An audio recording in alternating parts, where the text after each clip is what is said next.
요한복음 9장 1절에서 7절 말씀입니다.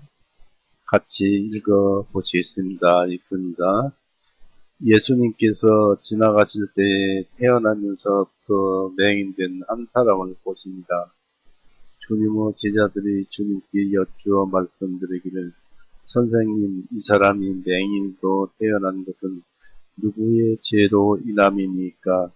이 사람이니까 아니면 그의 부모니까 하니, 예수님께서 대답하시기를, 이 사람이 죄를 지은 것이 아니요 또한 그의 부모가 죄를 지은 것도 아니라 오직 하나님의 일을 그에게서 밝히 드러내고자 함이니라.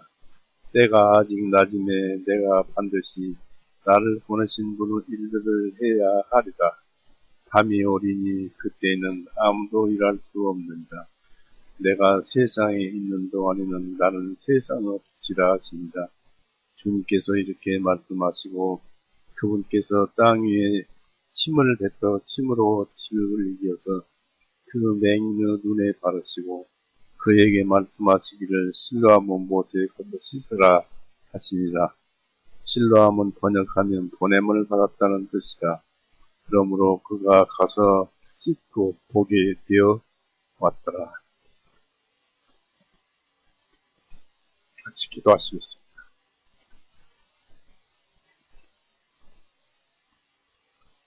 사랑이 많으신 하나님 아버지, 온 천지가 전쟁으로 인해서 고통을 받는 이때 그들을 봄으로써 하나님의 경륜 가운데 이 세상이 어떻게 이어져 가는지 우리에게 깨닫게 하시며 또 보여주시고 계십니다.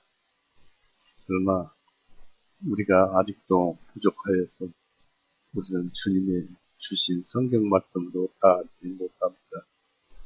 오늘 주신 말씀 속에서 우리의 마음속에 주님의 진리의 말씀이 이루어져서 참으로 주님께서 기뻐하시는 자가 되도록 하여 주시옵소서.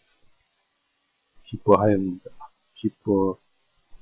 자가 되게 하여 주시옵소서. 우리는 항상 주님만 간구합니다. 그리고 우리 주변의 모든 것을 둘러보시고 주님 기쁘신 대로 이루어져 가게 하여 주옵소서. 오늘도 주님께 맡기오니 예수님의 이름으로 기도드렸습니다. 아멘. 반갑습니다.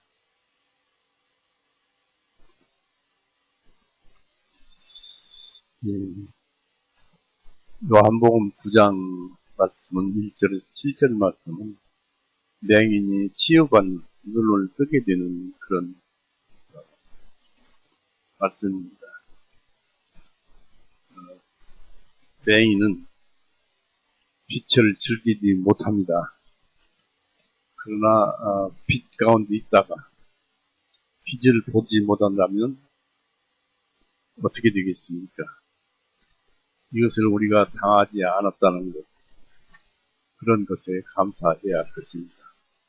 꼭 당했다면 불평하지 말아야 합니다. 불평하면 더욱 고통스럽기만 합니다. 우리는 오늘 욥기를 통해서 많은 것을 좀 배우고 싶습니다. 욥기 3장을 보십시오.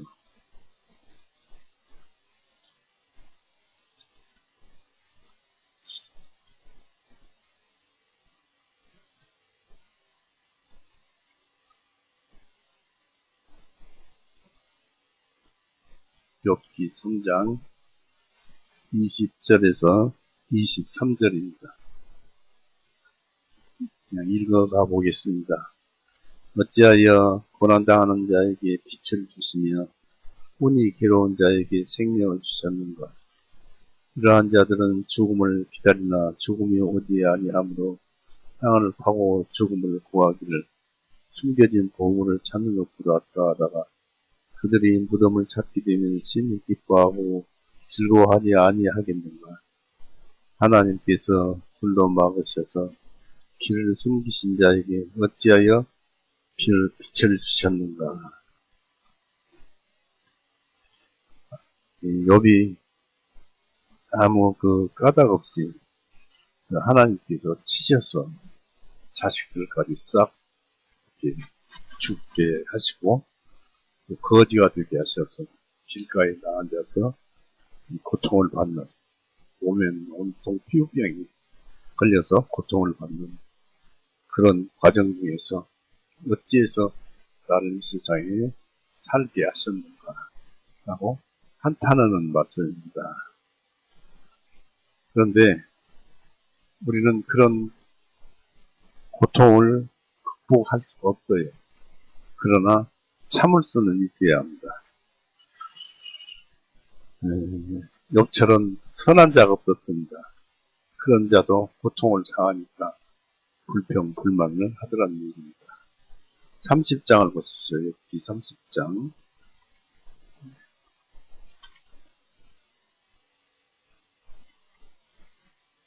7절에서부터 쭉 읽어보겠습니다.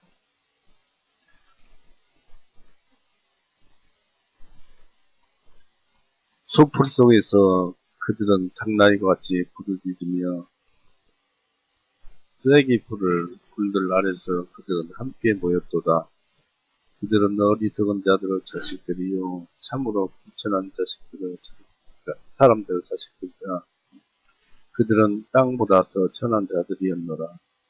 그런데 이제 내가 그들의 노래가 되고 내가 그들의 조롱거리가 되었으니 그들은 나를 몹시 싫어하여 내게서 떠나 멀리 도망하고 내 얼굴에 침뱉기를 주저하지 아니하는도다. 이는 그분께서 내 줄을 끊어 나를 괴롭히심으로 그들도 내 앞에서 군대를 풀었기 때문이다. 욥이 고통당하는 중에 하찮은 사람들도 그 욥이 당하는 고통을 보고 비웃고 고통을 주더라, 그런 얘기입니다. 이런 고통들을 우리는 참을 수가 없을 것입니다. 어떻게 해서든지 보복을 하려고 하고 또 고통스럽게도 참지 못하고 그렇습니다. 다시 한번 25절 보십시오. 25절에서 30장 25절. 내가 고난당한 자를 위하여 울지 아니하였었는가. 옛날에 여기 고난당한 자를 보면 울지 아니하였는가. 그런데 나는 오히려 괴롭힘을 당한다는 얘기죠. 내 혼이 가난한 자를 위하여 슬퍼하지 아니하였는가. 내가 선을 찾았는데도 악이 내게 임하였고 내가 빛을 기다리는데도 어둠이 임하였도다. 사람이 선하게 살아도 이렇게 악한 일이 그에게 닥친다는 것입니다. 이건 특별히 잘못한 것이 없었어도 하나님께서는 그 사람에게 이런 괴로움과 고통을 끼치는 것입니다. 우리는 그런 대로 참고 살아야 합니다. 다시 31장 보십시오. 9절에서 만일 내 마음이 여자에 의하여 미혹되었다면 혹은 만일 내가 내 이웃의 문전에서 숨어 기다렸다면 그때 내 아내가 다른 사람을 위하여 맷돌을 갈며 다른 사람들이 그녀와 함께 죽게 한때이다.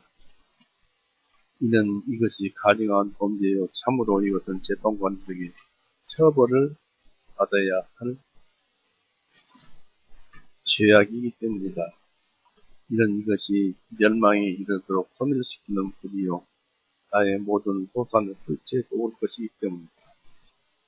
만일 내 남종이나 내 여종이 나와 다투어 주장할 때 내가 그들의 사정을 멸시한 적이 있었다면 하나님께서 일어나실 때 내가 어찌하겠느냐.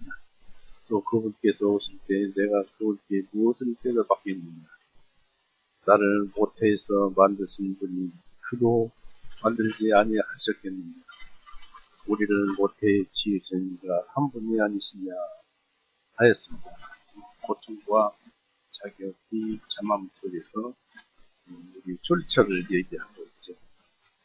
이렇게 불평할 때 욥을 향한 이게 많은 불평을 쭉 1장서부터 쭉 써 내려오다가 욥기 33장을 보시면은 엘리후의 훈계가 이제 시작됩니다. 네가 지금 욥이 그렇게 고통을 당해도 너는 지금 하나님을 모르고 있다. 너는 지금 하나님께 죄를 짓고 있다는 그런 말을 하고 있는 것입니다. 욥기 33장 보십시오. 욥기 33장 11절에서 30절까지 쭉 읽어보겠습니다. 욥기 33장 11절에서 그분은 나의 발을 족쇄들에 채우시고 나의 모든 힘들을 살피시는도다 하였도다.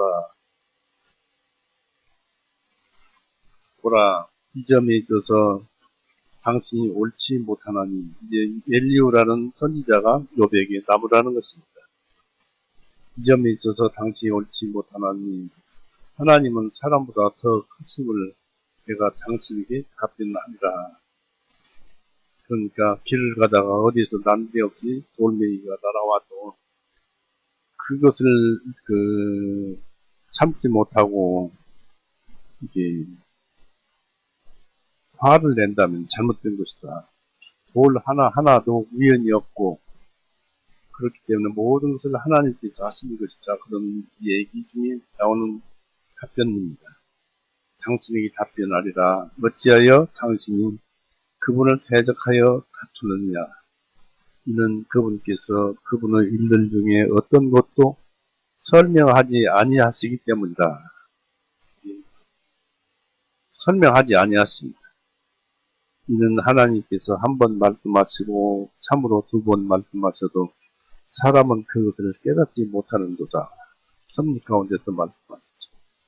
사람들이 침상 위에서 졸면서 깊은 잠이 들 때 꿈속에서 밤의 환상 가운데 그분께서는 사람들의 귀를 여시고 그들을 위한 교훈의 일을 지시나니 이것은 그분께서 사람으로 하여금 자기의 꾀를 버리게 하시며 사람에게 교만함을 숨기게 하십니다. 그분께서는 사람의 혼을 구덩이로부터 건져내시고 그의 생이 칼로 멸망하지 않게 하시는도다. 사람이 또한 자기 침상 위에서 아픔으로 징계를 받으며 심한 통증으로 많은 뼈들이 징계를 받나니 그의 생명은 빵을 싫어하고 그의 혼은 별미를 싫어하며 그의 살은 회전하여져서 보이지 아니하던 뼈들이 드러나나니 참으로 그의 혼이 무덤에 가까이 하고 그의 생명이 멸망시키는 자들에게 가까이 가는도다. 그럴 때 만일 1000명 가운데 한 명을 해석하는 자여 그분의 사자 하나가 그와 함께 있어서 그분의 정직함을 그 사람에게 보인다. 그때 그분께서 그 사람에게 은혜를 베푸시어 말씀하시기를 그를 건져내어 구덩이 속에 내려가지 아니하게 하라. 내가 한 대속물을 얻었다 하실 것이요. 여기서는 이제 예수님 얘기를 속에 품었습니다만 25절에 그리하면 그의 살이 어린아이의 살보다 더 생기가 넘치니 그가 자기 젊은 시절로 돌아가리라. 그가 하나님께 기도드리는 그분께서는 그에게 호의를 베푸실 것이요. 그가 기쁨으로 그분의 얼굴을 보리니 이는 그분께서 사람에게 그분의 의를 나타내시기 때문이다. 그분은 사람들을 바라보시는데 만일 어떤 사람이 말하기를 내가 죄를 지었고 옳은 것을 굽게 하였으니 그것이 내게 이롭지 아니하였도다 한다면 그분께서 구덩이 속에 내려가는 그 사람 혼을 건져내 주실 것이니 그의 생명이 빛을 본다. 보라, 하나님께서는 때때로 사람과 더불어 이 모든 일을 행하시니 그의 혼을 구덩이로부터 끌어내시고 사한 자들의 빛으로 비추려 하십니다. 이런 말씀에서 보면 사람들이 고통을 받지만은 실상은 그 사람을 구원시키기 위해서 건져내시기 위한 하나님의 섭리라는 것을 우리가 여기서 알아야 됩니다. 또 34장 17절을 보십시오.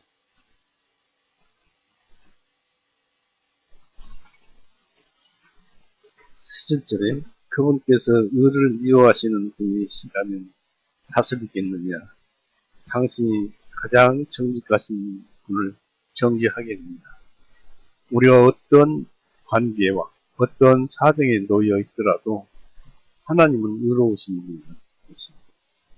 정직하신 분이라는 것입니다. 그러니까 우리가 아무 잘못한 것도 없이 고통을 당해도 그것은 우리의 잘못이지 하나님의 잘못은 아니라는 것입니다. 우리가 곰곰이 생각해보면 우리의 잘못을 찾아낼 것입니다. 또 우리가 이제 이렇게 쭉 찾아봤습니다만 불평할 것이 없어요. 그리고 39장을 보십시오.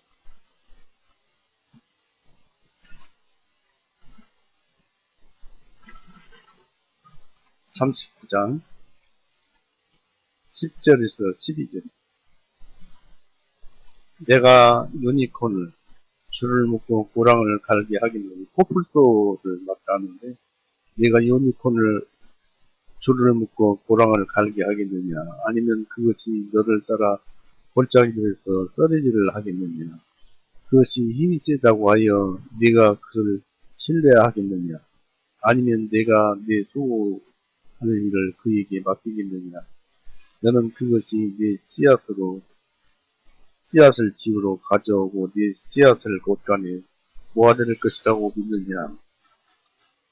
세상의 모든 것이 힘이 필요하면은 그 힘이 필요한 데에 알맞게 쓰임받는 그 짐승들이 있지만 그것에 맞지 않는 이 짐승들이 어떻게 너에게 도움이 되겠느냐.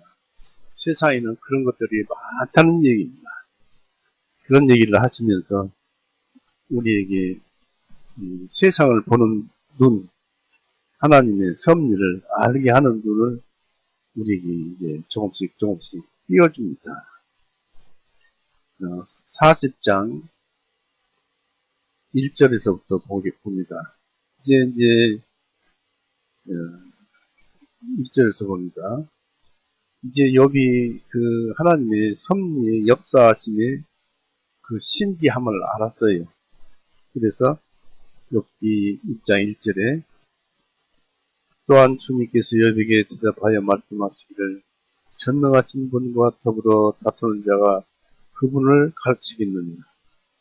하나님을 비난하는 자로 하여금 그것을 대답하게 하라 하십니다. 그때 욥이 주님께 대답하여 말씀드리기를 고옵소서 나는 비천한 자이오니 내가 무엇을 주님께 대답하리까. 내가 내 손으로 나의 입을 가리겠나이다. 내가 한 번 말하였사오니 더 대답하지 아니할 것이요 참으로 두 번 말하였사오니 더 이상 대답하지 아니하겠나이다 하니라. 또 6절에 그때 주님께서 회오리바람 가운데서 욥에게 대답하여 말씀하시니 이제는 대장보다 크게 네 허리를 두며 매라. 내가 너에게 요구할 것이니 너는 내게 밝히 말할지니라. 네가 나의 심판을 무효화시키겠느냐. 네가 나를 정죄함으로 네가 의롭게 되겠느냐.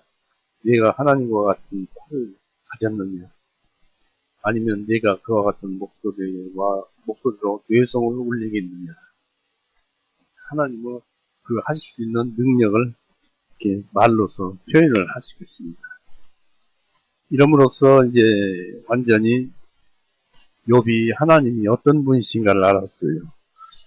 욥이 왜 아무 까닭 없이 이 고통을 당했고 이 피부를 긁었고 아팠지만 그 까닭을 알았어요. 하나님은 마음대로 하실 수 있는 분이시고 또 그렇게 하실 수 있는 분이시다는 것입니다. 그러면서도 그렇게 하시는 데에는 분명히 이유가 있고 까닭이 있다 이것입니다. 하나님의 섭리가 그렇습니다. 또 42장 보십시오. 42장 그때 욥이 주님께 대답하여 말씀드리기를 주님께서는 모든 것을 하실 수 있사오며 어떤 생각도 주님께로부터 끊어져 알려지지 아니할 수 없음은 내가 나이다. 지식이 없이 이치를 숨기는 자가 누구이니까. 그러므로 나는 깨닫지 못한 것을 말하였사오니 그것들을 내게 너무 경이로워서 내가 알지 못하였나이다. 당연하지요. 내가 간청하오니 들으시옵소서. 내가 말씀드리겠나이다. 내가 주님께 여쭈오니 내게 밝히 알려주옵소서. 내가 주님께 대하여 귀로만 들었사오나 이제는 내 눈으로 주님을 배웁나이다. 그러므로 내가 나를 미워하고 티끌과 재렉 속에서 회개하나이다 하니라. 비로소 이제 이 욥은 하나님의 섭리하심 속에서 배웠어요.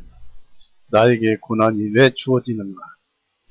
고난 속에서 무엇을 얻어야 하는가? 또 자기에게 고난 주는 까닭이 어디에 있는가? 이것을 이제 알게 되었어요. 결국 욥이 1장서부터 고난을 받는 그 이유는 사람에게 더 큰 행복을 하나님께서 주시기 위해서 단련시키고 훈련시키기 위해서 그런 것입니다. 아무 까닭 없이 고난이 와도 참고 그것을 잘 헤쳐나가야 됩니다. 그것은 우리를 시험하시고 우리를 더 나은 것으로 인도하기 위한 하나님의 은혜다, 그런 얘기입니다. 그래서 그 은혜가 한없이 찾아왔었죠.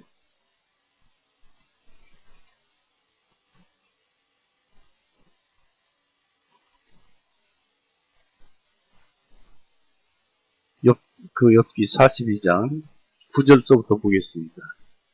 이에 대만 사람 엘리바스와 수아 사람 빌닷과 나아마 사람 소발이 가서 주님께서 그들에게 명령하신 대로 행하였더니 주님께서 또한 욥을 받으셨더라. 또 욥이 그 친구들을 위하여 기도드렸더니 주님께서 욥의 속박을 돌이키시고, 또한 주님께서 욥에게 전에 소유하였던 것은 2배를 주시니라. 더 이렇게 행복을, 더 많은 소유도 주시고 아들도 주시고 딸도 주고 한없는 복을 그 이후에 이제 이렇게 마지막 절까지 은혜를 베풀어 주신 것을 알 수가 있습니다. 그래서 우리가 살면서 이상하다 그런 일이 일어날 때 이상한 것이 아니에요. 하나님께서 나에게 무엇인가 은혜를 베풀어 주시기 위해서 그런 것이다라는 것을 알아야 합니다. 우선 이 말씀을 처음에 했던 것은 이 말씀을 마음속에다 넣어두고 오늘 말씀을 묵상해보자 이것입니다.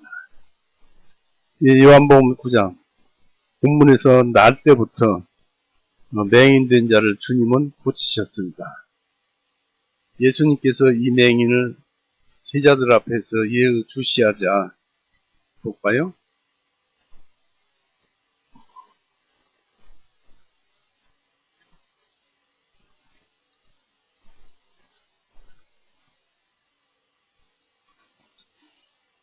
예수님께서 지나가실 때 태어나면서부터 맹인된 한 사람을 보시니라. 주님의 제자들이 주님께 여쭈어 말씀드리기를, 선생님, 이 사람이 맹인으로 태어난 것은 누구 죄로 인함입니까? 이 사람입니까? 아니면 그의 부모님입니까? 하니. 그렇습니다. 예수님께서 지나가실 때 태어나면서 맹인 한 사람을 보셨더라. 그런 얘기가 이제 이 본문에 서두에 되어 있는데, 앞전에 말씀드릴 것이 요한복음 8장과 9장 사이에는 지나가심이라는 말씀이 있습니다만은 2달간의 공백 기간이 있습니다. 왜 그러냐면 9장서부터 10장 사이에 수전절이라는 또 단어가 나옵니다. 수전절은 장막절 이후에 한 2달 있다가 수전절이 있어요. 수전절은 하만이 모르드게를 장대에다 달려다가 오히려 반대로 모르드게에 의해서 하만이 장대에 달려서 죽고 이스라엘 사람을 다 죽이려던 계획이 수포로 돌아가서 이스라엘 사람이 다시 다 살아난, 그래서 그날은 수전절로 불렀는데, 그런 수전절이 있습니다. 그래서 요한복음 8장 59절에 보면 그때 그들이 돌을 들고 주님께 던지려고 하였으나 예수님께서 피하여 성전에서 나가 그들 가운데로 가로질러 지나가시니라는 말씀과 9장 1절에 예수님께서 지나가실 때라는 말씀은 그때가 아니라는 얘기죠. 다만 그렇게 봐도 무방하기도 합니다. 어떤 사람들은 이게 무방하다 그렇게 얘기를 하고 있는데, 어쨌든 예수님께서 지나가실 때 이 맹인을 제자들 앞에서 예수님께서 예의 주시를 하고 바라보자 제자들은 그것에 대해서 질문을 했던 것입니다. 구세주는 자신을 찾지 않고 자신을 보지도 않는 자들을 찾으십니다. 예수님은 그렇습니다. 그러니까 전도는 예수님께서 하신다고 보는 것이 맞습니다. 이사야 65장 보세요.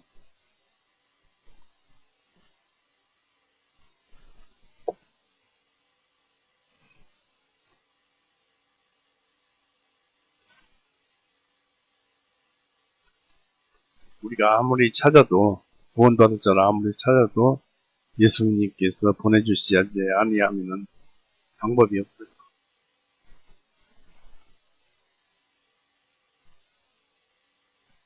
65장 1절에 나를 구하지 아니하던 자들이 나를 찾아내었고 나를 찾지 아니하던 자들이 나를 발견하였습니다. 내가 나의 이름을 부르지 아니한 한 민족이 말하기를 나를 보라 나를 보라 하였노라. 나를 보라 나를 보라. 이렇게 예수님이 우리를 불러주십니다. 그래야 찾았습니다. 그리고 만일 우리가 말씀의 어떤 점을 알거나 이해한다면 말씀의 어떤 그 단어를 이해하거나 알거나 이해한다면 이것은 주님께 우리가 먼저 알려졌기 때문입니다. 그래서 우리가 성경 말씀을 어떤 것을 깨닫게 되면 내가 주님께 알려졌다는 것을 이해를 해야 합니다. 갈라디아서 4장 보세요. 갈라디아서 4장 9절. 이제는 너희가 하나님을 알았고 오히려 하나님께서 너희를 아시거늘 어찌하여 너희가 악하고 천한 초보원리로 다시 돌아가 거기서 다시 종목하기를 원하느냐 하는 말씀이 있습니다만, 이제는 너희가 하나님을 알았고 오히려 하나님께서도 너희를 아시거늘 했습니다. 알았기 때문에 우리가 성경을 깨닫게 됩니다. 또 다시 주님께서 이해되었기 때문입니다. 주님께 이해되었기 때문이다. 그입니다. 빌립보서 3장 2절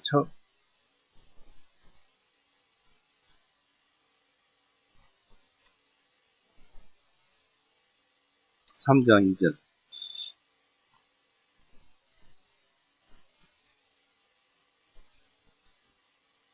빌립보서 3장 12절 내가 이미 이르렀다 함도 아니요 이미 완전하다 함도 아니라 다만 그리스도 예수님께 의해 붙잡힌 바 된 그것을 나도 붙잡으려고 따라갈 뿐이니라 하였습니다. 이렇게 예수님께서 한 것을 우리가 붙잡는 것은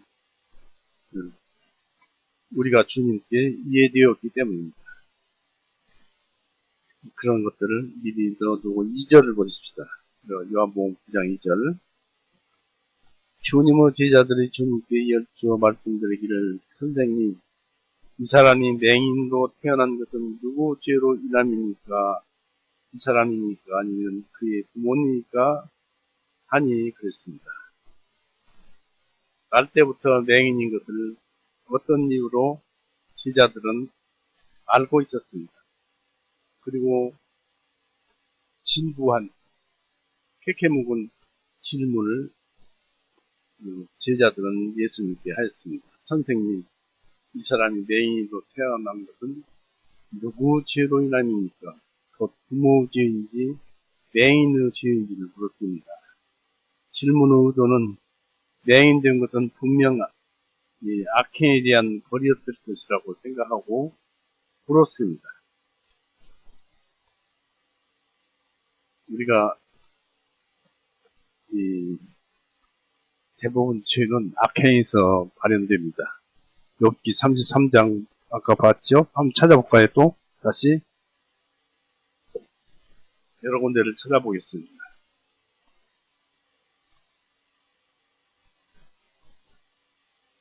욥기 33장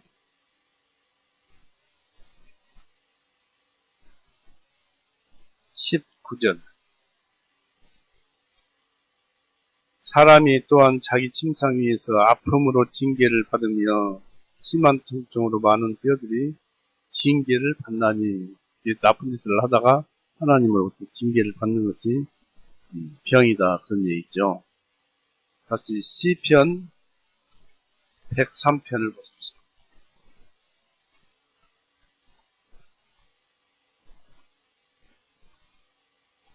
시편 103편 3절. 주님께서 내 모든 죄악들을 용서하시며 내 모든 질병들을 고치시고, 그러니까 죄악들 때문에 질병이 생겼다, 발병을 했다. 그러니까 죄를 지으면 몸에 징벌로 변을 받는다는 얘기입니다. 그 다음에 잠언 18장 14절을 보십시오.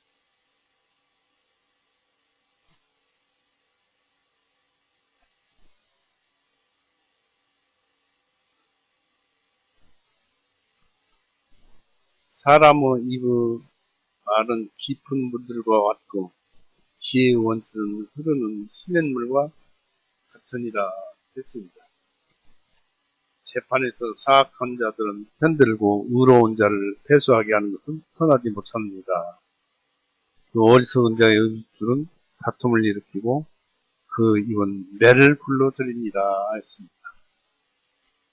또다시 이사야 1장을 보시겠습니다.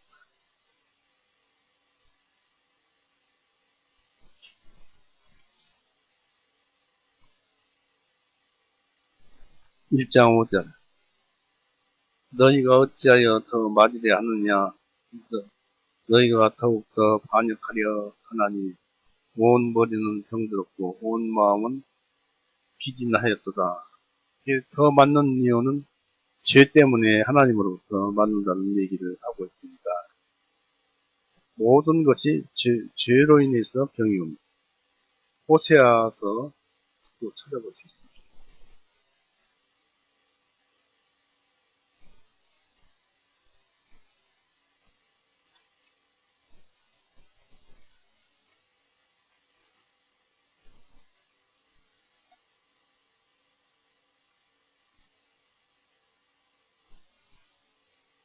호세아서 7장 5절입니다. 우리 왕은 아래 통치자들이 왕을 포도주 병들로 병이 들게 하였으며 왕은 비웃는 자들과 더불어 그의 손을 내밀었으니 했습니다. 왕을 포도주 병들로 술로 병이 들게 하였으며 했습니다. 왕은 비웃는 자들과 더불어 그의 손을 내밀었으니, 그래서 죄와 징벌이 따를 것이라는 것을 우리에게 알려줍니다. 이렇게 모든 것은 죄에서 벌은 시작됩니다. 그래서 죄는 지은 자가 벌을 받습니다. 절대 지은 자가 벌을 받지 그렇지 않은 자가 벌을 받지 않습니다. 신명기 24장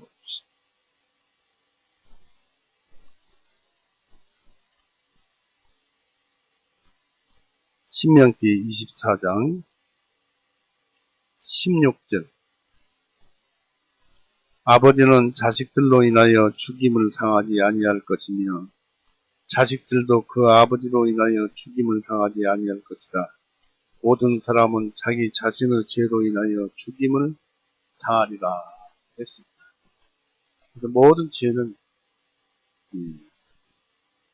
부모 때문에 또 당하는 것도 아니고 자식 때문에도 당하는 것이 아니라는 것입니다. 에스겔서 28장을 보십시오. 18장. 거기에도 같은 말씀이 기록되어 있습니다. 에스겔서 18장 20절. 죄를 짓는 혼은 죽으리라. 이에 아들이 그 아버지의 죄악을 감당하지 아니할 것이요 그 아버지도 그 아들의 죄악을 감당하지 아니할 것이니 의인의 의로움도 그에게 있고 사악한 자의 사악함도 그에게 있으리라고 여기에 기록되어 있습니다. 타고날 때부터 귀머거리는 말을 못한다고 합니다. 말을 알아들어야 하는데 말을 못 들으니까 귀머거리는 말을 못한다고 합니다. 다행히 지나가다가 예수님께서 만난 이 맹인은 말은 할 수 있었어요. 여기서 알 것은 우리는 자신의 죄보다 타인의 죄에 대해서 너무 알고 싶어 한다는 것입니다. 그런데 우리 자신을 먼저 판단하는 것은 우리의 의무요, 형제를 판단하는 것은 우리의 죄입니다. 바리새인도 그렇게 판단하였습니다. 요한복음 9장 보십시오. 그래서 바리새인들이 죄인이라는 것입니다.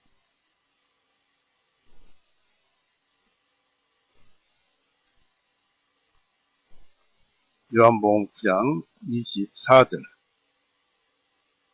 이에 그들이 맹인이었던 그 사람을 다시 불러서 그에게 말하기를 하나님께 찬양을 드리라. 우리는 이 사람이 죄인인 줄을 아노라 하니 맹인이 되었던 것은 죄인이었었다라고 이렇게 판단을 합니다. 때때로 하나님은 부모가 받을 벌을 그 자녀들에게 내리십니다. 그것은 부모들이 죽고 난 뒤 부모들이 죄에 대해 주의해야 한다는 좋은 근거를 제공을 합니다. 이게 무슨 뜻인지 알겠습니까? 부모들이 죽고 난 뒤 부모들이 죄에 대해서 주의해야 한다는 좋은 근거를 제공합니다. 우리는 죽으면 어디로 갑니까? 음부로 가지. 또 두 종류로 나눕니다. 구원을 받지 못하고 지옥 간 사람, 구원을 받고 천국 간 사람 두 부류. 바로 낙원이죠. 구원받은 사람들은 예수님과 함께 갔던 곳. 그런데 거기를 간 다음에 거기에서 마지막 2차적인 대심판이 끝난 뒤에는 우리가 천국에 있습니다. 그러니까 우리는 죽음이 없고 모든 죽음이 없고 이 상태에서 또 천국에서 가니까 살로 가니까 지금 이 상태가 천국 생활이라는 얘기입니다. 올바르게 살아가는 이 생활이. 근데 여기에서 습관이 그대로 천국으로 올라가는 거예요. 그것이 바로 부모들의 죄에 대해서 주의해야 한다는 좋은 근거를 제공한다 이것입니다. 잘 살자 이것입니다. 물론 대심판 때 모든 것이 변화되어서 좋은 것만 천국에서 올라가서 그 습성에 따라서 천국 생활을 합니다마는 천국에서 오랜 세월을 살면서 많은 것을 배워가면서 살면서 가지만은 이 의식 또 지식, 지성 또 감정 이런 것들을 가지고 하기 때문에 거기에서 그 좋은 감정으로 좋은 지식으로 좋은 의식으로 뜻으로 판단으로 기억으로 살아가려면은 이 세상에 살면서도 잘 길들어 만들어 가지고 천국을 가야 할 거 아니냐? 그런 얘기. 좋은 근거를 제공을 한다. 그래서 부모들이 죄에 대해서 자식들에게 주의를 해야 합니다. 우리도 마치 황야에 거하는 사자처럼 자손들에게 잔인한 자가 되지 말아야 할 것이고, 예수님은 어떤 환자에게는 자기 죄가 중풍병의 원인이라고 말씀하셨습니다. 자기 죄가 중풍병의 원인이다. 요한복음 5장 보십시오.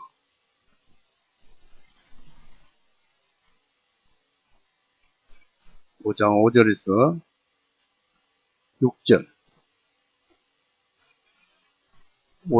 요한복음 5장 5절에서 6절. 거기에 38년 동안 병을 앓던 한 사람이 있더라. 예수님께서 그 사람이 누워있는 것을 보시더니 그가 오랫동안 병든 줄 아시고 그에게 말씀하시되 내가 온전하고자 하느냐 하시니라. 여기까지는 이제 치료 과정입니다만 14절에 완전히 고치고 난 이후에 14절에 이후에 예수님께서 그 사람을 성전에서 만나 그 38년 동안 앓다가 병 나은 그 환자를 성전에서 만나서 그에게 말씀하시기를 보라 내가 온전하게 되었으니 더 심한 일이 내게 일어나지 않도록 더 이상 죄를 짓지 말라. 죄를 지어서 네가 38년 동안 그렇게 고통을 당하고 산 것이다 라는 것을 여기서 우리에게 알려줍니다. 이 제자들은 이러한 하늘의 섭리를 몰랐었기에 주님께 물었던 것입니다. 이 질문에 대한 예수님의 답변은 3절에서 이 사람이나 부모가 죄를 지은 때문도 아니고 다만 하나님과 하시는 일을 즉 권능을 밝히 드러내고자 함이라고 하셨습니다. 이 지나가시다가 맹인을 만났는데 예수님께서 이 사람은 누구 죄였냐 하니까 아버지의 죄도 아니고 이 사람의 죄도 아니고 아니라 했습니다. 그리고 그래서 주님은 하나님의 섭리의 그 시종 볼까요? 9장 3절에 예수님께서 대답하시기를 이 사람이 죄를 지은 것이 아니요 또한 그의 부모가 죄를 지은 것도 아니라 오직 하나님의 일을 그에게 밝히 드러내고자 함이니라 했습니다. 바로 예수님을 통해서 드러내고자 함이니라 하는 것이죠.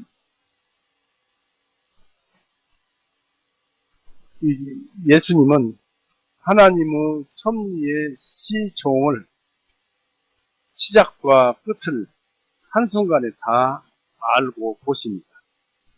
그 사람은 이 맹인이 태어날 때부터 죽을 때까지를 예수님은 한눈에 다 봐요. 그것이 이제 이 히브리서 4장 12절에 쭉 나옵니다만은 성경에 대해서는 그래서 우리는 소위 생각을 말해야 합니다. 성경 말씀은 우리의 시종을 다 알아요.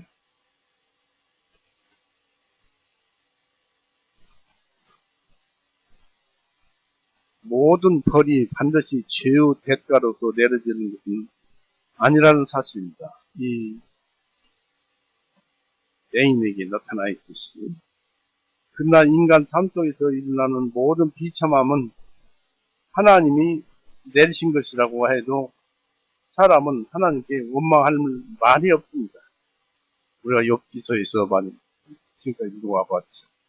따라서 불행을 적게 경험하며 사는 사람들은 하나님은 자비로우시다고 감사해야 할 것입니다.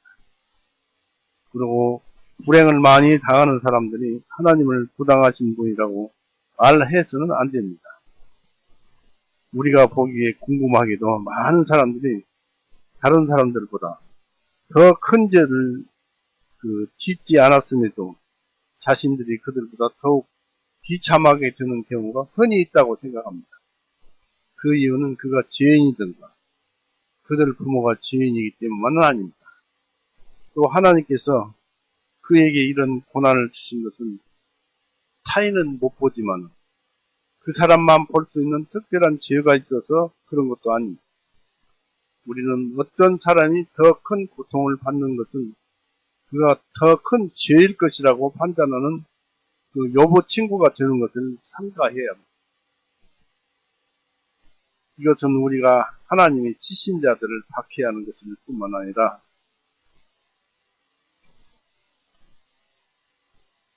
그런 사람을 의롭다고 하신 분을 비난하기 위해서 그리스도께서 죽으신 것을 비난하는 잘못을 범하는 죄를 짓기 때문에 하나님 보시기에는 우리가 세상 모든 불량자라고 판단한 모든 불량자들도 모든 죄를 예수님께서는 다 용서해 놓으셨습니다.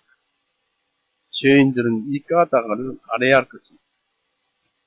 재난들은 때때로 순수하게 하나님의 영광을 위해서 또는 하나님의 하시는 일을 보여주기 위해서 주어진다는 사실입니다. 하나님이 하시는 일은 모든 것이 진리예요. 우리에게 적합합니다. 그리고 그렇게 하셔서 영광을 받습니다. 그리고 그것이 우리의 기쁨이 되는 것입니다. 여기 이 맹인도 하나님의 영광을 위해서 암흑 속에서 오랜 동안 살았어요. 그 자체가 그 사람의 영광이었어요. 이 맹인으로 오랫동안 살아왔는데 어때서 그 사람이 영광이 됩니까?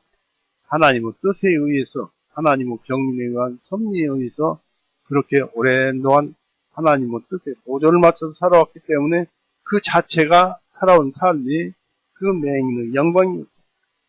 또 그 살아온 그 날은 가치가 있어요.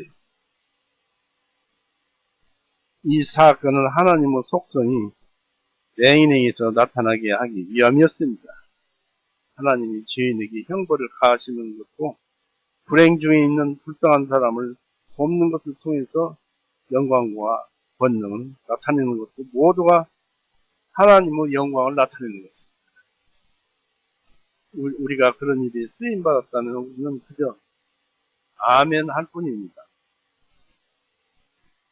그래서 자신이 고난당함으로 하나님의 영광을 거둘 수 있다는 확신이 있다면 또 참된 신앙인이라면 누구나 기꺼이 자기 육신의 이루를 포기하려 할 것입니다.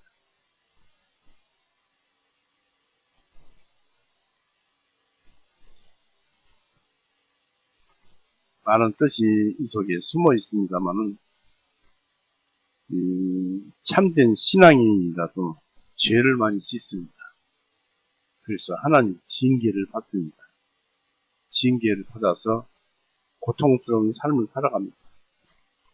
그 고통이 죽을 때까지 안 풀려지거나 또는 중간에 풀려서 좋아지거나 어찌됐든 그렇게 하나님의 손길이 그 사람께 가해진 그 자체는 하나님의 그 공의를 드러내는 공의를 드러내는 영예를 비추기 때문에 참된 신앙이라면 비록 아프더라도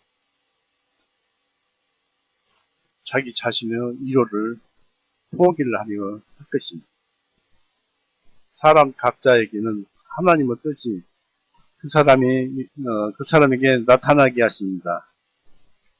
지나가다 만난 맹인이 있었기에 예수님은 그 사람을 불쌍히 여기시고 또 치유하는 영예를 누리셨고 이로써 예수님께서 세상의 참빛이 되시고 세상에 알려지기 위해서 하나님으로부터 보냄받으신 분임을 입증하실 수 있었습니다. 그리고 그 맹인은 예수님께서 빛 되심을 증거하기 위해서 세상에 온 것입니다. 그동안 살아온 것이 그 사람의 영광이었고 그렇기 때문에 빛을 범으로써 더 은혜를 받은 것입니다. 그리고 많은 시간이 경과되었지만 하나님의 빛을 드러내는 도구가 되기 위해서 그 맹인은 많은 세월을 참아야 했습니다. 꼭 수십 년이 지나도 어떤 결과를 얻을 수도 없을 경우가 있을 것이었습니다. 그러나 하나님의 경륜을 감사함으로 받아들이는 자는 그것이 도리이고 어떤 상황이든 그것은 그것대로 인내라는 복을 하나님으로부터 얻을 수 있는 것입니다.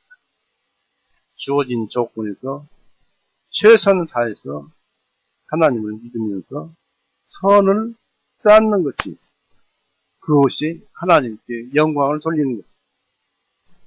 예수님은 당신이 맹인을 치유하기 위해서 자진하여 나서신 이유를 설명하셨습니다. 4절 5절 보십시오.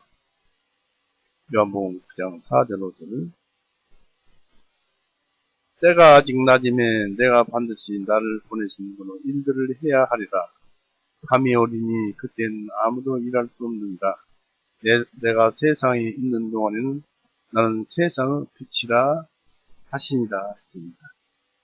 이 일은 예수님이 반드시 해결해야 할 일이었던 것입니다. 예수님은 때가 낮음에 반드시 나를 보내신 분이 일들을 해야 하리라. 밤이 오리니 그때에는 아무도 일할 수 없느니라 했습니다. 이것은 우리에게 시사하는 바 큽니다. 우리가 살아있는 동안은 낮입니다. 살아있는 동안 열심히 일을 해야 합니다. 내가 세상에 있는 동안에는 나는 세상의 빛이라 하셨습니다. 우리도 역시 예수님과 같이 일할 수 있는 밤이 오기 전에 일을 부지런히 해야 합니다. 세상 종말이 오기 전까지 예수님과 함께하는 시간 동안 열심히 일을 합시다. 자기 하나의 삶이 걸음걸음 발자국 하나하나도 하나님의 경륜과 섭리 가운데서 걸어가는 것입니까? 걸어갈 때도 조심성 있게 걸어가고 행동을 하나 해도 조심성 있게 행동하고 모든 것이 하나님의 그 섭리 가운데서 일어나는 것이니까 삶을 좀 더 거룩하게 살아가자 그런 얘기입니다. 그것이 천국에서 우리 모습이 되기 때문에 우리는 지금 이 세상에서 사는 것 같지만 실상은 천국에서 살고 있는 것입니다. 우리가 이미 죽어서 천국에 올라가서 천국에 사는 것이 아니라 천국에서 사는 삶과 이어지기 때문에 천국 삶을 살고 있는 것입니다. 즉 천국 생활은 천국에서만 하는 것이 아니고 지금 하고 있는 중이라는 사실입니다. 애인에 대한 친구가 6절 7절에 기록되었습니다. 6절 7절 주님께서 이렇게 말씀하시고 그분께서 땅 위에 침을 뱉어 침으로 진흙을 이어서 그 맹인의 눈에 바르시고 그에게 말씀하시기를 실로암 못에 가서 씻으라 하시니라. 실로암은 번역하면 보냄을 받았다는 뜻이라. 그러므로 그가 가서 씻고 보게 되어 왔더라 했습니다. 예수님은 다른 맹인들을 고치셨던 것처럼 말씀으로만 치유하실 수도 있어요. 그런 예를 찾아볼까요? 마태복음 9장 보십시오.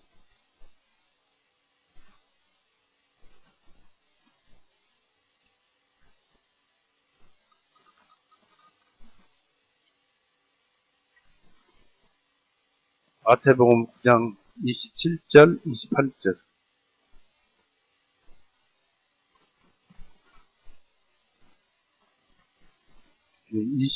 28절, 29절. 주님께서 집안에 들어오실 때 그 맹인들이 주님께 나아오니라. 예수님께서 그들에게 말씀하시기를 너희는 내가 이 일을 할 수 있다고 믿느냐? 하시니 그들이 주님께 말씀드리기를 그러하옵니다. 주님 하며 그때 주님께서 그들의 눈을 만지시며 말씀하시기를 너희 믿음대로 될지어다 하시니 했습니다. 눈을 만지십니다. 그래서 이 사람들은 눈이 떠졌어요. 또 마태복음 20장을 봅시다.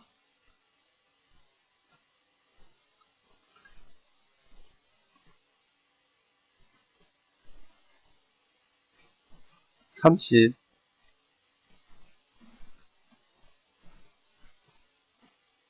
30절 보십시오. 보라 두 맹인이 길가에 앉아있다가 예수님께서 지나가시는 건 지나가신다는 말씀을 듣고 소리쳐 말씀드리기를 오 주님 당신 다윗의 아들이시여 우리를 긍휼히 여기소서 하니 그렇게 쭉 이어져 오다가 33절에 그들이 주님께 말씀드리기를 주님이시여 우리의 눈을 뜨게 하여 주시옵소서 하니 이에 예수님께서 그들을 불쌍히 여기셔서 그들의 눈을 만지시니 즉시 그들의 눈이 보게 되어 그들이 주님을 따라하니라. 이렇게 그 눈병은 고쳐주셨어요. 마가복음에도 나오고 또 누가복음에도 나오고 그렇습니다. 그런데 이 요한복음에서는 방법이 특이합니다. 어떻게 했을까요? 바로 주님께서 이렇게 말씀하시고 그분께서 요한복음의 9장의 6절이요. 그분께서 땅 위에서 침을 뱉어 침으로 진흙을 이기셔서 그 맹인의 눈에 바르고 그에게 말씀하시기를 실로암 못에 가서 씻으라 하시니라. 실로암을 번역하면 보냄을 받았다는 뜻이라. 그러므로 그가 가서 씻고 보게 되어 왔더라. 그 이유는 예수님은 다 알아요. 처음부터 그 사람은 시종을 죽을 때까지 다 아니까 왜 그렇게 해야만이 그 사람에게는 옳은 것이 되는가. 오늘날 우리에게 왜 그것이 옳게 되는가입니다. 예수님은 태초부터 인간을 진흙으로 만들었던 자기 손이 지금 맹인을 고치는 손과 동일한 권능의 손임을 알려주기 위해서 진흙에 침을 뱉어서 이겨서 부족한 부분을 채워주셨습니다. 바로 예수님이 창조주이셨음을 말씀하고 예수님은 말씀입니다. 로고스. 그래서 예수님은 하나님이십니다. 예수님은 자신이 창조주이셨음을 말씀하고 있습니다.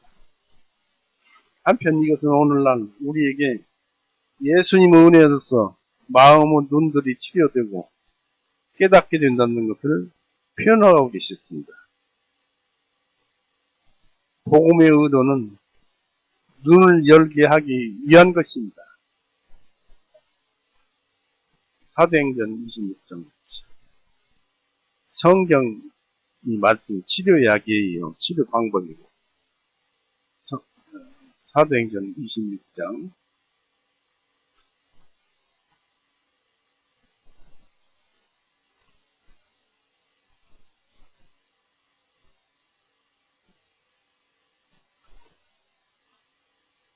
26장 18절을 보십시오. 그들은 눈을 뜨게 하여 어두움 가운데서 빛으로 사단의 권세에서 하나님께로 돌아오게 하여 그들로 하여금 죄들의 용서함을 받게 하고 내 안에 있는 믿음으로 거룩하여진 이들 중에서 상속을 받게 하려 함이라 하시니라. 그렇습니다. 복음의 의도는 영혼의 눈을 뜨게 하는 것이고 또 이 눈을 뜨게 하는 그런 효력을 지니고 있습니다. 마음의 눈을 열어주시는 복음의 이 안약은 예수님의 누구도 만들 수 없습니다. 이 안약은 예수님의 그 침으로 만들어지지 않고 예수님 피로 만들어지는데 예수님의 옆구리에서 흘러나온 물과 피로 만들어졌습니다. 예수님만이 마음의 눈을 열게 할 수 있는 안약을 만들 자격이 있습니다. 누가복음 4장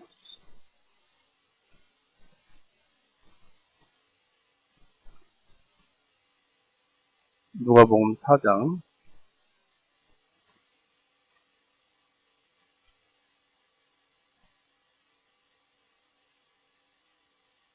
18절 보십시오. 19절까지 주님의 영께서 내게 임하시니 이는 주님께서 가난한 자들에게 복음을 선포하시게 선포하게 하시려고 내게 기름을 부으셨기 때문이다. 나를 보내시어 마음이 상한 자들을 고치시며 포로된 자들에게 자유를 선포하게 하시고 눈먼 자들을 보게 하시고 짓밟힌 자들을 자유하게 하시고 주님은 받아주시는 해를 선포하게 하십니다. 하셨더라. 그러면은 이 성경 말씀에 18절을 잘 보세요. 주님의 영께서 내게 임하시니 이는 주님께서 가난한 자들에게 복음을 선포하게 하시려고 내게 기쁨을 부으셨기 때문이다. 나를 보내시어 마음이 상한 자들을 고치시며 포로된 자들을 자유롭게 선포하게 하시며 눈먼 자들을 보게 하시고 짓밟힌 자들을 자유케 하시고 이 눈먼 자들은 마음의 눈이 먼 자들을 열게 하는 그런 뜻도 있습니다만은 이 말씀은 왜냐하면 예수님 이 당시만 이런 것들이 이루어진 것이 아니라 오늘날에도 언제나 이루어질 수가 있는 거예요. 사람들이 그 길을 못 찾으니까 믿음을 모르니까 못 찾지. 마음의 눈을 열어주시는 그 복음의 안약은 예수님밖에는 만들 수가 없다고 했습니다. 예수님 피로만 만들고. 즉, 첫째는 구원을 받아야 합니다. 구원을 받아야 하고, 그 다음에 이 말씀이 이해가 되면은, 이 말씀에 의해서 하나님께서 은혜로 자신에게 복을 내려주는 거예요. 이 맹인에게 주어진 지시가 7절입니다. 다시 한번 보십시오. 요한복음 1장.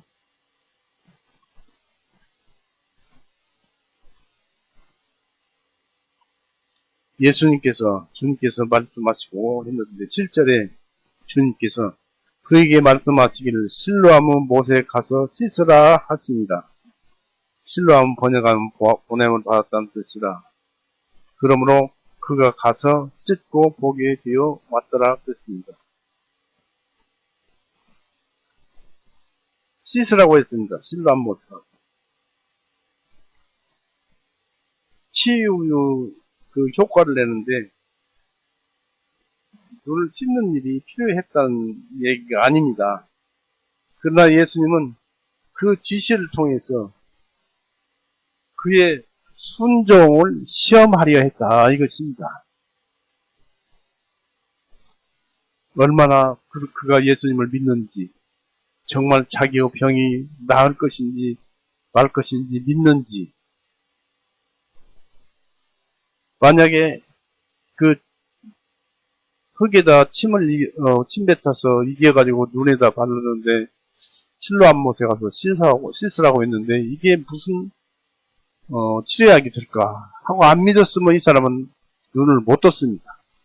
평생 그렇게 살았을 것입니다. 그래서 예수님은 지시를 통해서 그의 순종을 시험하려 하셨습니다. 시험이란 지키는 것이었습니다. 곧 믿고 행하라는 것을 지키는 것이다고도 합니다. 성경에서 말씀을 지키면 말씀을 지키라 이런 말씀이 많이 나오죠. 이것은 반드시 믿음이 따라갑니다. 믿음으로써 지키는 것입니다. 이 맹인이 만약에 확고한 믿음이 있다면 주님의 명령에 복종할 것이기 때문입니다. 광야의 노뱀을 쳐다보라는 그 모세의 명령과 같습니다. 아니 모세보다도 더 위대한 분의 명령이 예수님의 명령이었습니다. 예수님의 명령, 곧 성경 말씀의 명령을 지키면은 틀림없이 고침을 받을 것입니다. 어떠한 말씀이 어떻게 역사해서 나에게 이로움이 되어서 나에게 병을 고치게 되었까? 이것은 하나님만이 아셔요.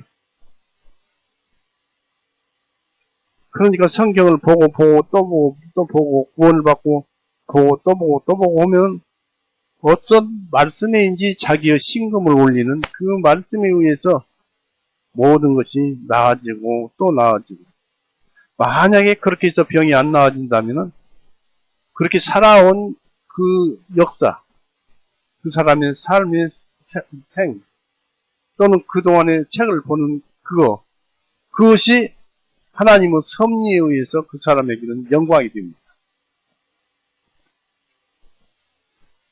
그러나 이 성경 말씀에서는 분명히 믿음으로 지키면은, 명령을 지키면 고침을 받을 것입니다. 그리고 예수님을 대신해서 이 성경 말씀이 주어졌지 않습니까? 예수님이 고치셨어요. 성경 말씀이 고치십니다. 38년 된 중풍병자도, 나병 환자도, 죽은 자도 살려내신 우리 예수님이십니다. 시험에 빠지지만 않으면 됩니다. 우리 혼 속에 또아리를 들고 앉아있는 뱀의 회복만 피합시다. 곧 아담의 타락으로 물려받은 타락한 죄의 본성을 믿음으로 이겨내야 합니다. 무슨 얘기냐면, 사람 속에는 영혼육이 있는데 이 혼이 우리의 주체예요. 혼 속에는 사단의 그 괴계, 아담에게 물려준 그 병폐, 이것이 항상 옆에서, 사단 옆에서 죄를 짓게 하는, 우리의 그 혼에서 정당한 생각을, 우리가 욕심을 낸다고 해서 그 욕심이 나쁜 거 아니에요. 그 욕심을 낼 때 그 정당한 욕심을 사단이 이런 말 저런 말로 해서 꼬여서 욕심을 왜곡시켜요. 그렇게 해서 나쁜 욕심으로 왜곡을 시키면 그 순간에 그것이 내 마음이 되고 죄가 되어서 고통에 빠지는 것입니다. 때문에 정당한 우리의 그 믿음은 이런 것들을 철저히 배제해야 합니다. 로마서 5장.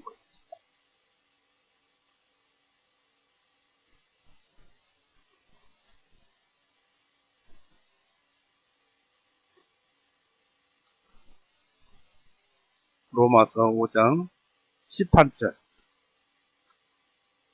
그러므로 한 사람의 범죄로 인하여 심판이 모든 사람에게 임하여 정죄에 이른 것 같이 한 분의 의로우심에 의하여 이 거저 주시는 선물이 모든 사람들에게 임하여 생명의 의롭다 하심에 이르렀으니 했습니다.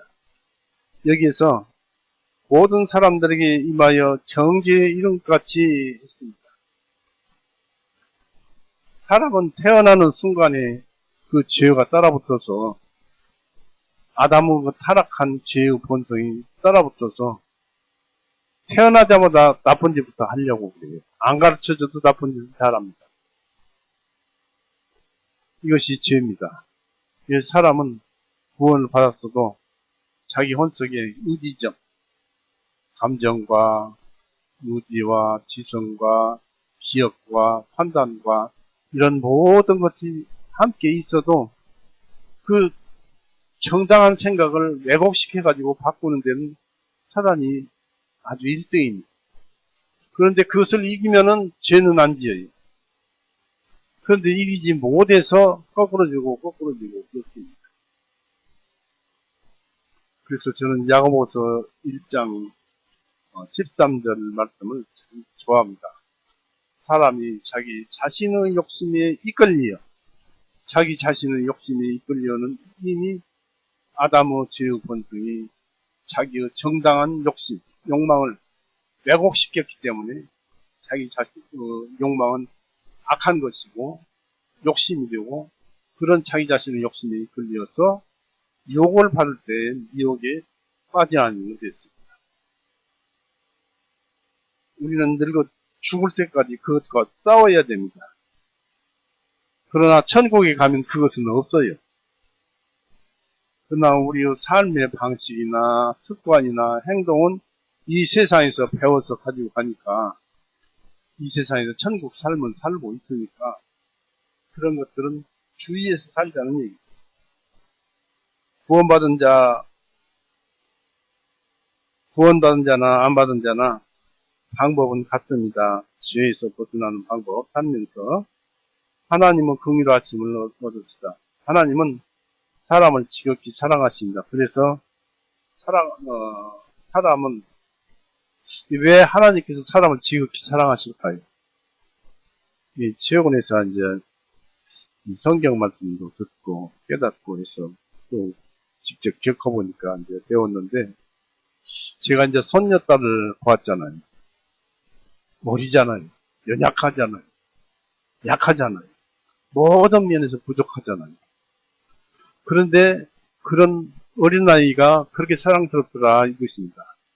이 하나님께서는 사람은 연약하고 부족하고 조금만 환경이 어떻게 해도 죽어버릴 수밖에 없는 그런 연약한 사람으로 지었기 때문에 하나님께서는 지극히 사랑하고 끝까지 지켜주시려고 애를 쓰는 것입니다. 그런 하나님의 사랑에 의지해서 죄의 본성을 억누르고 물리칩시다. 어떻게 물리치느냐면 방법이 나와 있어요. 야고보서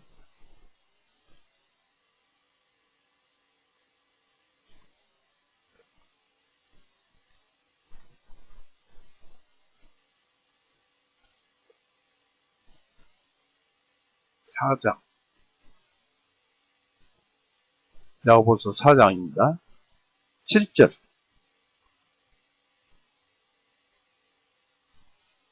그러므로 너희는 너희 자신을 낮추어 하나님께 복종하라. 마귀를 대적하라. 이미 우리 혼 속에서부터 대적을 하는 것입니다. 대적을 하라. 그리하면 그가 너희로부터 도망치리라. 무엇인가가 우리 선한 욕심을 거꾸로 틀리고 왜곡시키려고 하면 그 생각 자체를 멈추는 거예요. 그리고 하나님께 복종하고 마귀를 대적해서 이 사탄아 물러가라 하는 것입니다. 그리하면 그가 너희로부터 도망친다. 잠깐 그런 어떤 생각을 중지하면은 그런 생각이 물러가 버립니다. 이런 생각을 가지고 그러면서 8절에 하나님께 가까이 나아가라. 성경 말씀에 그리하면 그분께서도 너희에게 가까이 나아오신다. 너희 죄인들아 너희 손을 깨끗하게 하라. 너희 두 마음을 품은 자들아 마음을 깨끗하게 하라. 한 마음만 품으라는 얘기입니다.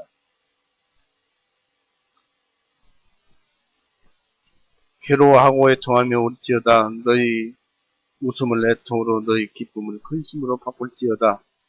주님의 목전에서 너희 자신을 겸손하게 하라. 그리하면 그분께서 너희를 높이시리라 했습니다.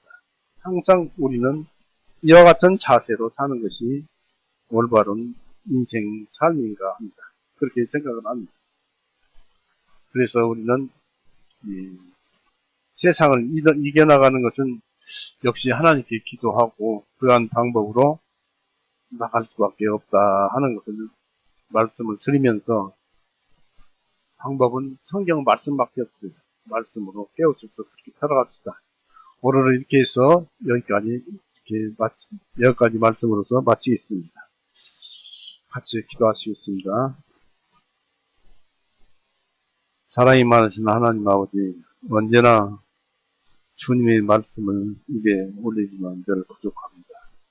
부족한 점은 주님께서 각자의 심령들을 채워주시었고, 또 그 채워주신 그 말씀에 의해서 한 주간의 삶도 주님을 기뻐하게 하는 삶, 또 본인도 즐거워하는 삶, 그러한 삶을 살아가게 해주시었고, 주변의 많은 사람들 오늘 말씀이 도움이 되게 하여 주시었고, 성경 말씀에는 모든 치료 이야기 들어있는 줄 압니다. 그 성경 말씀을 보게 하셔서 오직 하나님께 눈을 뜨고, 비록 고통 속에 살더라도 하나님을 보고 사는 삶은 노래하며 찬양하며 사는 삶이 되는 줄 압니다. 그와 같은 삶이 되게 하고, 할 수만 있다니 이 세상에서 열심히 일할 수 있는, 주님을 찬송할 수 있는, 주님을 위해서 일할 수 있는 그런 사람이 되도록 인도하여 주시옵소서. 우리는 그저 주님께 엎드려 간구할 뿐입니다. 오늘 또 말씀을 주셔서 감사합니다. 예수님의 이름으로 기도드렸사옵나이다. 아멘. 마칩니다. 찬송하시겠습니다.